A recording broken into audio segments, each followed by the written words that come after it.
Yo, it's another beautiful day to learn something new.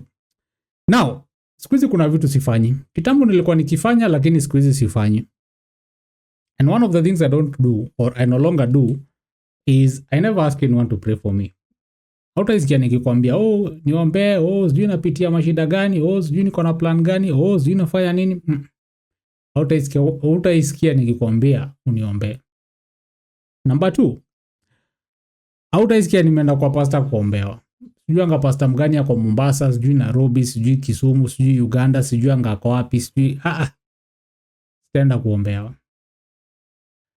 Na because sitaenda kuombewa na sitaki kuombewa, hata mimi usikuje nikuombee. So don't come to my inbox telling me, Boni nataka uniombee, sina nyota niombee, sijui nimekosa rent, Don't come to me asking for prayers.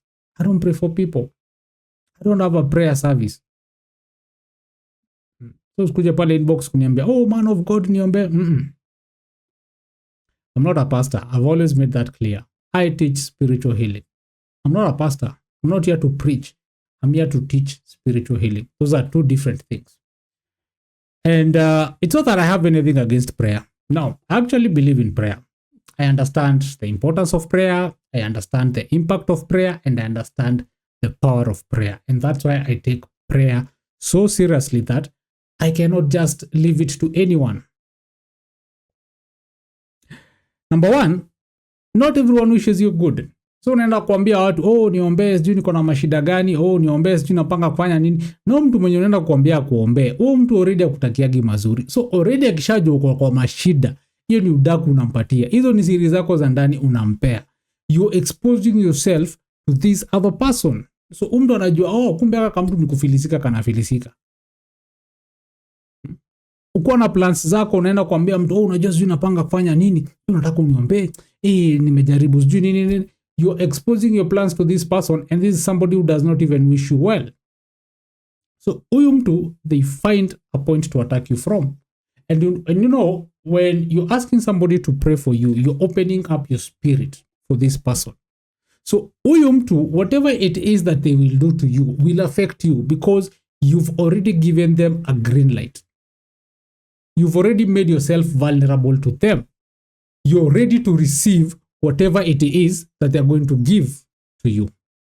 You've already opened up yourself spiritually. And prayer is a vulnerable moment. So you've opened yourself up to this person. You're spiritually vulnerable. So whatever they do to you will affect you. Mtu akienda kuombe mabaya, ama mtu aende anze kuingiza stories za uchawi, ama mtu akuja kusabotage, whatever it is that they do to you, you've already opened yourself up to them. You've already opened yourself to them. You've given them authority in your spiritual life. So kama mtu anakutakia kama mabaya, ujue hizo mabaya sasa amepata channel ya kuziweka kwa life yako. Alafu unashangaa mbona unaombeango na watu, mbona kila time ukiambia watu plans zako haziwork. Ukiwa peke yako ukifanya vitu chini ya maji zina work, but the moment umeanza kwenda kuitisha maombi kila kitu ina fail. Unaanza kushangaa, why are you getting so many attacks all of a sudden? It's wewe mwenyewe ndio ulienda ukajiexpose na ukapatia watu authority na access in your spiritual life. Number 2, some of these pastors are not genuine. Just because mtu ni pastor na anakuanga na kanisa yake doesn't mean they worship the true God that you worship. Some people are getting their powers from some very mysterious altars. Wengine wanaenda kwa wachawi, wengine wanaenda sijui Nigeria, sijui Tanzania, sijui bahari gani, wanaenda kupata powers huko. That somebody is serving a different kingdom. Na huyo mtu ndo unataka kuja kuwekelea mikono. Na hizi mikono zake haujui ametoka kupokea nini, haujui ametoka kushika nini, haujui ametoka kushika bibia nani, hujui hata kama ameoshezo mikono. So unakuja unaekelewa hizi mikono. So zile mapepo zote zenye ako nazo, because you've already opened yourself up to this person. Na sasa hata umempatia contact, anaweza kuguza na hiyo mkono yake, zile mashetani zote ako nazo anakuwekelea. Na hivyo ndo unapata watu washajipata shakahola, hivyo ndo unapata kila kitu unapatanga unapelekeanga pastor fulani, hivyo ndo unapataga umeingia place unaanza kukosana na watu. Yes, ulikuwa umeombewa but hakuna kitu yako inawaka. Na every time unaambiwa, you need to give more, you need to tithe more, you need to do what more. Shida si ati uombi vizuri, shida si ati utoi tithe ya kutosha, shida ni you opened yourself spiritually to somebody who serves a different altar from the one you thought that they serve. There's so many people in devil worship. There's so many people in different cults. There's so many people who are serving some very strange altars. And I've always told you, when it comes to the spiritual environment, it's all about souls. So huyu mtu ako hapa hivi nje kuharvest souls za watu, na wewe umejipeleka kwake, and you've opened up yourself spiritually and you've given this person authority over you. Hapo unashangaa kwa nini unaombeangwa na hakuna kitu inawakingi? Hakuna pastor haja kuombea, umeenda kwa huyu, umeenda kwa huyu, umeenda kwa huyu, umeshika TV, umeshika radio, cause every day unaambiwa shika radio yako, unashika radio yako, shika television yako, unashika television yako, chemsha maji, unachemsha maji. Unafanyanga hizi vitu zote, but nothing ever works. Why? Because some of these people you're following and some of these charismatic leaders who are always so quick to sell prayers and all these things, they're not even genuine people. Now ndo wale watu unafuata. Another thing is, prayer requires your input. As long as unaomba na hakuna kitu unafanya, nothing will work. Huwezi kuja kuniambia ati nikuombee upite mtihani na hujakuwa ukisoma, utaanguka. Hakuna vile unaweza kuja ukiniambia ati boni niombee nipate rent. Kutoka tarehe moja mpaka mwisho wa mwezi haujapata do, hauna form yote ya do, hauna mtu unaweza ita kutumia do. Unataka nikuombee past au unataka nikuombee landlord by the time anafika kwako asikufungie nyumba. The only way hata kufungia nyumba ni mkiongea na yeye. So kama una do, uongee na landlord wako vizuri. Either wewe utalala nje. Nasiati maombi wanga ina work. It's only that you have to understand how prayer works. Prayer is not the process. Prayer is part of the process. There is also another part of the process that requires your input. There is another part of the process that requires you to align yourself with the outcome that you want. But ignore hizi vitu zote, ufocus tu na prayer tu, unaomba, but wewe mwenye hauna input, wewe mwenye you're not aligning yourself to the outcomes that you're praying for, utaishi kufeel disappointed. And the more unaenda kutegemea watu, sijui nani akuombea, you're exposing yourself to these people, and these people are passing on to you a spirit of slothfulness. You become spiritually lazy without even knowing. That's why unapata you don't even get to develop a good relationship with God, because unakuanga ukitegemea watu wengine. If you had a good relationship with God, you wouldn't need to go to someone else to pray for you. And that's why I say you don't need prayers. What you need is spiritual healing. So what is spiritual healing? When you talk about spiritual healing, nakwambianga you look at it from two dimensions. Number one, you look at the spiritual aspect. Number two, you look at the healing aspect. The spiritual aspect covers three areas. Number one is knowing yourself. Ujijue wewe ni nani. And here is where we talk about knowing your 4 T's. T number one tunasemanga, know thy past. Umetoka wapi? What are some of the experiences you've had? What are the traumas? What are the curses that you've picked along the way? What are the lessons that you've learned along the way? Who are you as a person? What are your beliefs? What's your goal? What's your vision? What drives you?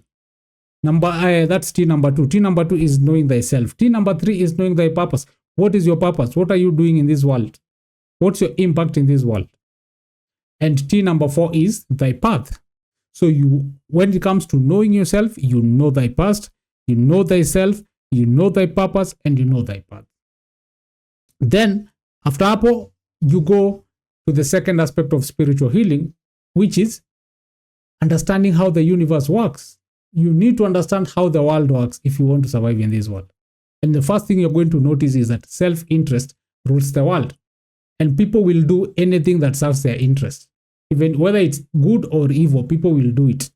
So, ukishaanza kujua how the world works, what motivates people, how do things operate, uanze kurealize hakunanga coincidences, uanze kurealize at the end of the day, you're on your own. Hautakuanga unakuanga disappointed na vitu zingine zinakuhapenia. And you're going to start finding solutions that work in the real world. You stop living in this delusional mind in your world in your head, where you think everything should be perfect or everything should work in a certain way. Unaanza ku understand, okay, vitu zo work hivi na hivi na hivi. There are laws that govern this world. There are laws that govern people. Nothing happens in coincidence. Like the choices you make, their influences, their agendas in this world. Once you understand such things, utacha kujam na vitu ovyo ovyo. Utaacha kuanga mtu wa kurukilia vitu ovyo ovyo, because now you know there's a way things work.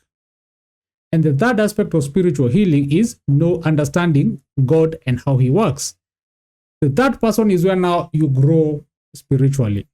You understand God at a personal level, you understand how God works. Once you understand God and how God works, hautaenda kuombewa na mtu, because you're going to realize that you don't need prayers.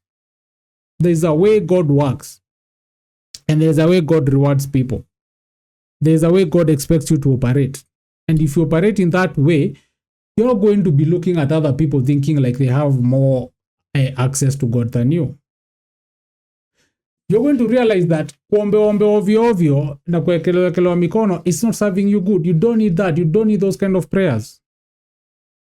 Because you have an intimate relationship with God, and now you understand that prayer is communication with God. It's you talking to God.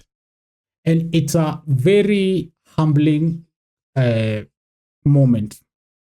It's a form of meditation where go before God, you humble yourself, you become vulnerable, unajifungua roho, you outpour yourself.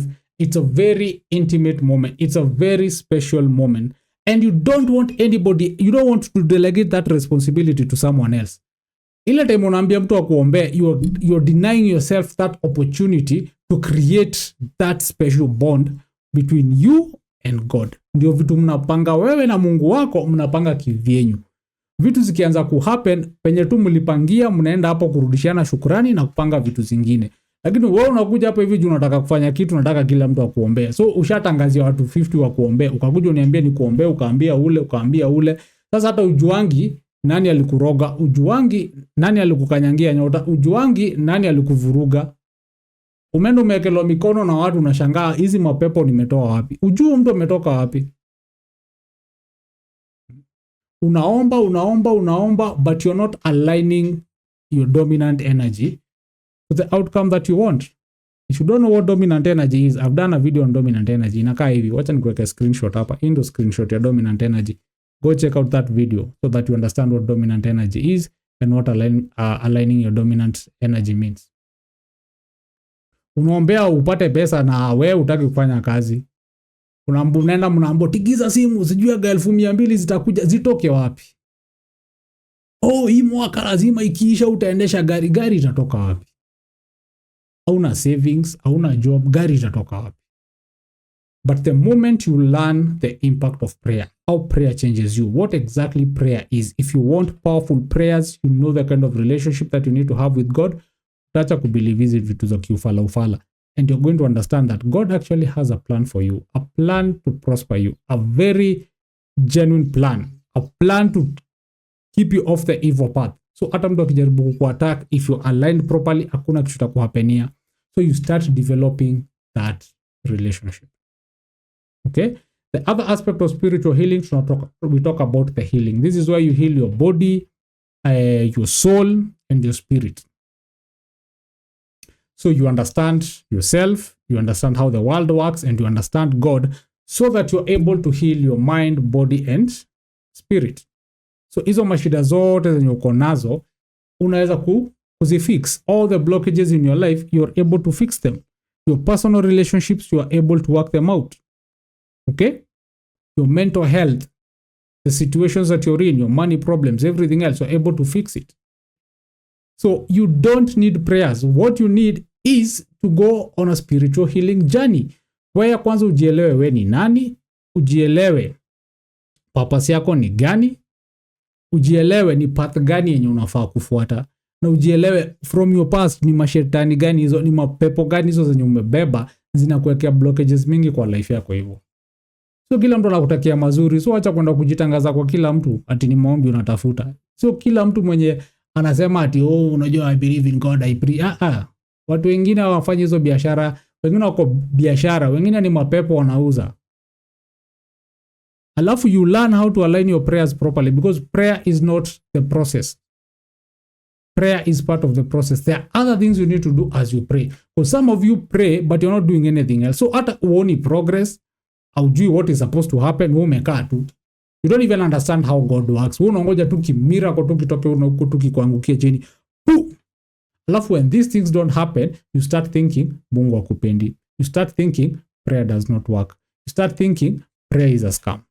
And that's why you're seeing so many people, especially Christians, wanna get disappointed because wameombewa, wametoa sadaka, wamefanya sijui nini, kila kitu yenye pastor alikwambia ufanye umefanya and nothing works. So unaanza kufikiria maybe Mungu hakupendi. Alafu tumekuwa condition that wale watu wako na pesa ama those people who live a life that requires a lot of money, like hao ndo wamebarikiwa. So utakuwa unaishi kuona ni kama uko na malaana. Utakuwa unaenda kuombea huku before you know it unajipata mpaka kwa wachawi hata bila yeye kujua.